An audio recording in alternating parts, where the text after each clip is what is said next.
we'll sew some easy burp cloths. Just make sure you are using a fabric on the back that will absorb moisture, because that is the whole purpose of a burp cloth. Sewing a burp cloth is a very easy beginner sewing project, and I love giving these away as baby gifts, especially with my little bunny ear teethers to go along with it. So you will need to cut out one piece of cotton fabric and one piece of thicker fabric like Sherpa or terry cloth at 8 inches by 18 inches. Then lay them right sides together. Grab yourself a cup or anything circular so that you can trace on 4 corners. Just use any marking pen. It doesn't even have to be a water-soluble one. You just need something to draw that curve on all 4 corners, then cut away that excess fabric. This is an optional step. You could easily have the pointed corners on your burp cloth, but I do think this makes it look just a little bit more professional. And then pin around the entire outer edge before sewing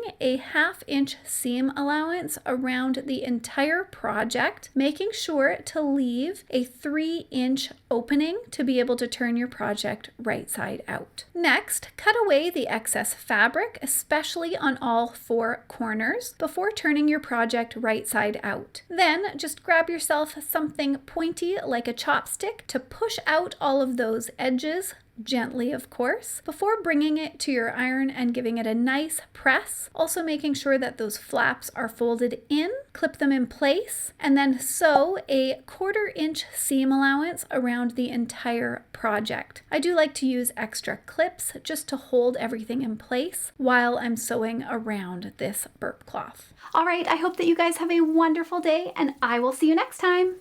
Bye for now.